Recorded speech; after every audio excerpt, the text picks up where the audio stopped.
ពេជ្រសម្បត្តិទំលាយអំពីមូលហេតុមួយនេះក្រោយខ្លួនចាញ់តៃមកហ៊ីសៃ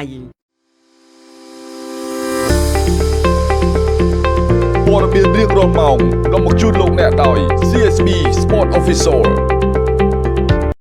ក្របីប្រៃពេជ្រសម្បត្តិបានបកស្រាយនៅក្នុងបទសម្ភាសន៍មួយយ៉ាងនេះថាតៃមកគេមានកម្លាំងល្អមិនថានៅក្នុងការប្រកួតក្នុងទឹកដីកម្ពុជាឬការប្រកួតនៅក្នុងទឹកដីជប៉ុននោះទេគាត់មានកម្លាំងពេញតែម្ដងក្របីប្រៃពេជ្រសម្បត្តិបានប្រៀបធៀបចំពោះការប្រកួតលើកទី1និងការប្រកួតលើកទី2គឺមានការខុសគ្នាឆ្ងាយមែនទែនសម្បត្តិសង្កេតឃើញការផ្លាស់ប្ដូររបស់តៃមកក្នុងការប្រកួតលើកទី2ជាមួយខ្លួនការប្រកួតលើកទី1តៃមកគាត់ព្យាយាមវាយឆ្ងាយហើយព្យាយាមបដូរក្រឡេកមកមើលការប្រកួតលើកទី2វិញគាត់ព្យាយាមចាប់អោបមិនវាយដូចលើកទី1ទៀតនោះទេតែមកព្យាយាមវាយមួយច្បាស់ហើយគាត់ចូលគៀអឹបចាប់ឡើងជង្គ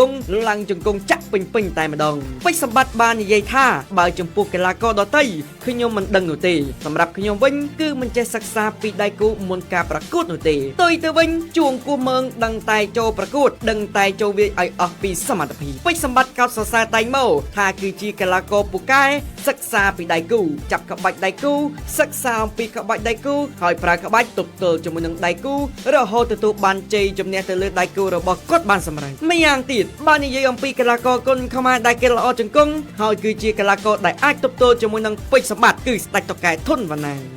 អាចរកបានជាដៃគូដ៏ស្វិតស្វាញបំផុតរបស់ក្របីប្រៃពេជ្រសម្បត្តិនាពេលបច្ចុប្បន្ននេះខណៈរូគេកំពុងតែរងរបួសជង្គង់ជាធ្ងន់ដែលមានការប្រកួតជាមួយនឹងកីឡាករសញ្ជាតិអេស្ប៉ាញសរុបសេចក្តីមកពេជ្រសម្បត្តិសរសើរតៃមកគឺជាកីឡាករឆ្លាតចេះរកយុទ្ធសាស្ត្រប្រើក្បាច់ទប់ទល់ជាមួយនឹងដៃគូរបស់គាត់រហូតទទួលបានជ័យជំនះទាល់តែបានអរគុណប្រិយមិត្តយើងសម្រាប់ការតាមដានទស្សនាវីដេអូរបស់ Admin ចូលរួម comment នៅខាងក្រោមចុច share ប្រសិនបើចូលចិត្តនៅវីដេអូមួយនេះសូមអរគុណ